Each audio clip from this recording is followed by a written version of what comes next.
Bonjour à tous et bienvenue dans cette nouvelle vidéo. Dans cette vidéo, je vais vous expliquer ce qu'est un complément d'objet. Et ensuite, nous verrons comment identifier un complément d'objet direct et un complément d'objet indirect. Un complément d'objet complète le sens d'un verbe. Un complément d'objet est essentiel à la compréhension de la phrase. Si on supprime ce complément d'objet, le sens de la phrase n'est plus du tout le même. Prenons un exemple. Je nettoie les mains. Dans cette phrase, vous avez sujet je, verbe nettoie, les mains complément d'objet du verbe nettoyer. Il précise l'action du verbe. Si j'enlève le complément d'objet les mains, la phrase n'a plus du tout le même sens. Comme nous venons de voir, le complément d'objet est essentiel. Il précise l'action du verbe. Regardons maintenant les mots qui peuvent être des compléments d'objet. Un complément d'objet est le plus souvent un nom ou un groupe nominal. Par exemple, je regarde Zineb ou bien je parle à mon père.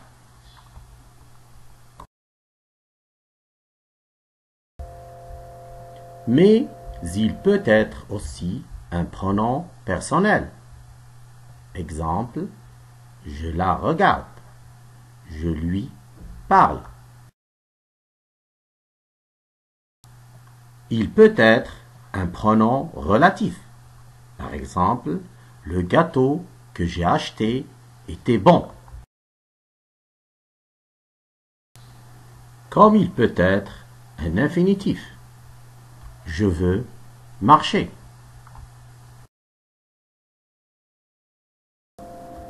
Il peut être encore une préposition introduite par la conjonction que. Exemple, je sais que tu es malade.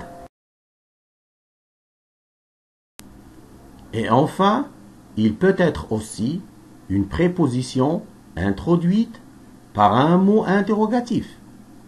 Combien, pourquoi, quel, etc. Exemple, je me demande pourquoi il n'est pas venu. Comme nous le voyons dans ces exemples, le complément d'objet est généralement situé après le verbe. Reprenons notre premier exemple. Je nettoie les mains. Ici, le complément d'objet est situé après le verbe. Cependant, il y a des situations où le complément d'objet est situé avant le verbe.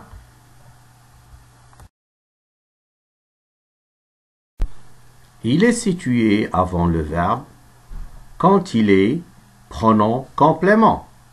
Exemple, je lui parle. Le complément d'objet est situé aussi avant le verbe quand il est pronom relatif. Exemple, les mains que j'ai lavées. Quand il est mis en relief au début de la phrase. Exemple, lire, j'adore.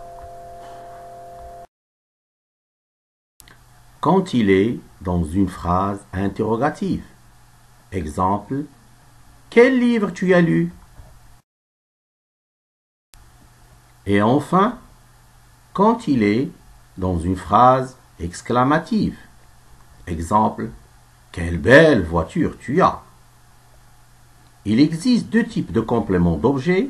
Le complément d'objet direct, appelé aussi COD, et le complément d'objet indirect, appelé COI. Le complément d'objet direct précise le sens du verbe.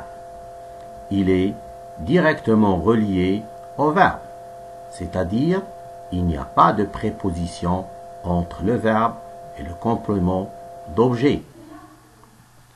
Le verbe suivi d'un complément d'objet direct est appelé verbe transitif direct.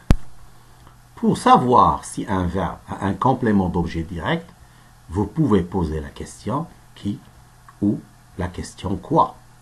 Prenons deux exemples.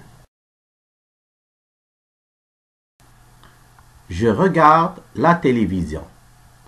Je regarde quoi? La télévision. La télévision est un complément d'objet direct. Prenons un deuxième exemple. J'aime lire. J'aime quoi? Lire. Lire, c'est un complément d'objet direct du verbe aime. Passons maintenant au complément d'objet indirect ou, comme on l'appelle, le COI.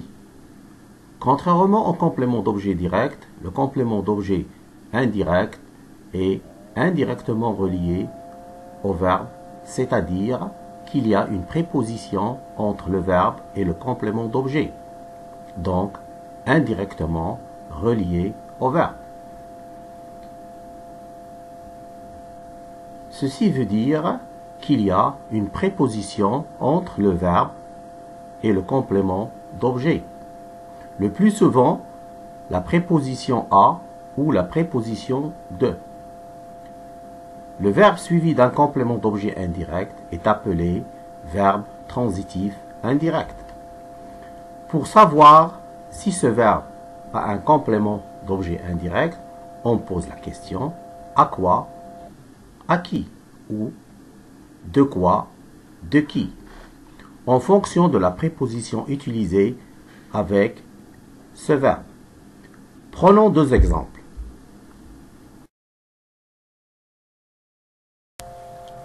J'ai parlé à mon père. J'ai parlé à qui? À mon père. À mon père est un complément d'objet indirect du verbe et parler. Prenons un deuxième exemple. J'ai envie de sortir. J'ai envie de quoi? De sortir. De sortir est un complément d'objet indirect du verbe et envie.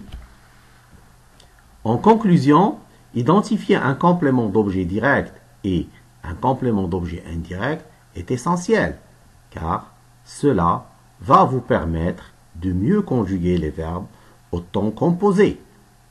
Ainsi, il va vous aider à mieux choisir les pronoms.